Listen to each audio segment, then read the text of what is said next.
The first question, bistable circuit is also known as flip-flop. Bistable can store one bit of information, so this is act as a flip-flop. Next question, a stable circuit act as a relaxation oscillator. Next question, how many types of multivibrators are? 3. A stable, monostable, bistable, multivibrator. Next question, this circuit is an unstable multivibrator because even number of NOT gate connection is given as a bistable multivibrator and odd number of connections of NOT gate is given as a stable multivibrator. So here this is 3, so this is a odd number of NOT gate, so this gives a stable multivibrator. And monostable has single stable state. Monostable has single stable state and one QC stable state, and here the answer is single stable state.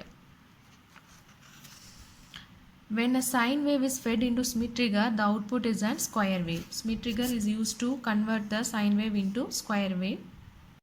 An unstable multivibrator has two quasi-stable states. Next question, the unstable multivibrator has the base resistor of 20K and capacitor of 100 picofarad. The frequency of output is, and we know the formula frequency, that is equal to 1 by T, and here that is equal to 1 by 1.386 RC, or that is equal to 0.72 into 1 by RC, and here 0.72 divided by R value is 20 kilo ohm, that is 10 to the power 3, 10 to the power 3 into that capacitor value is 100 picofarad, so 10 to the power minus 12. So we have 1 2 divided by 2 into 10 to the power minus 6. So we solving this, we will get 6.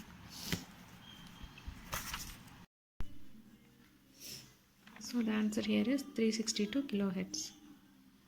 Which of the following circuit is used for converting a sine wave into a square wave? Schmitt trigger is the answer. Next question, which of the following is trigger oscillator? So trigger oscillator is bistable multivibrator. Next question, which of the following applies to the multivibrator shown? And this C2 is given to the base of this transistor, and this capacitor is connected to base of this transistor. So this is the circuit of unstable multivibrator. So here Schmitt trigger, bistable, flip-flop, free running and emitter coupled, and free running is the correct answer because the unstable multivibrator also known as free running multivibrator. So the answer here is free running. Find the frequency of oscillation for an unstable multivibrator with the component values R1 is equal to 2 kilo ohm, R2 equal to 10 kilo ohm, C1 is equal to 0.01 microfarad and C2 is equal to 0.05 microfarad. And here each R and C are different values. So the formula for finding frequency of oscillation, that is equal to 0.693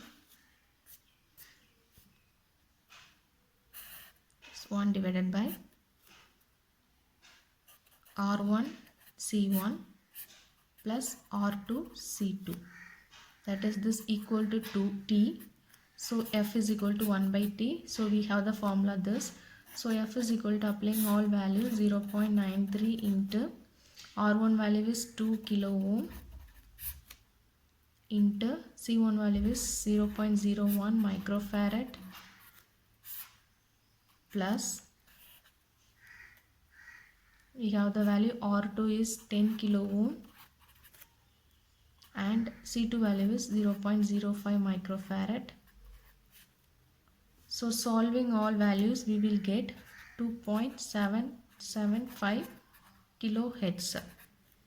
So the answer here is 2.775 kilohertz.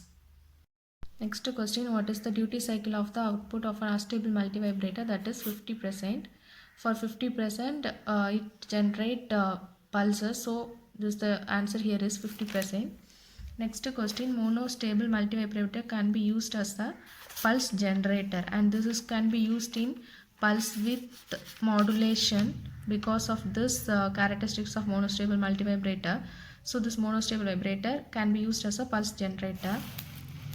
And the duration of output pulse generation in unstable multivibrator, and here R1 is equal to R2 is equal to R, C1 is equal to C2 is equal to C, and here duration they are asking time.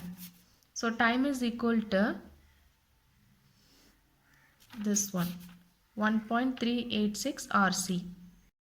Find the values of capacitor to be used in the unstable multivibrator to provide train pulse of 2 millisecond wide at the repetition rate of 100 kilohertz if R1 R2 is equal to 20 kilohertz.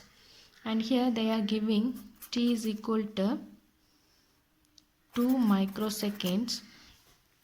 So we have to find the and also this is for T1. They give T1 is equal to 2 microsecond, and we have to find T2 value. For that we know the frequency of total oscillation, so that is 1 by T. They give that the frequency of oscillation here is 100 kilohertz. So 1 by 100 into 10 to the power kilohertz 3 is equal to 10 microseconds. 10 microseconds. So this T is equal to 10 microseconds, and T1 plus T2, that is gives T. From that we can find T2 is equal to 8 microseconds because T1 is 2, so T2 is 8 microseconds, and we know the formula. T1 is equal to 0.693 R1 C1. So from that C1 is equal to T1 divided by 6.93 R1, and substitute R1 value. T1 value is 2 into 10 to the power minus 6 divided by 0.693. R1 value is 20 kilo ohm. So solving this we will get picofarad.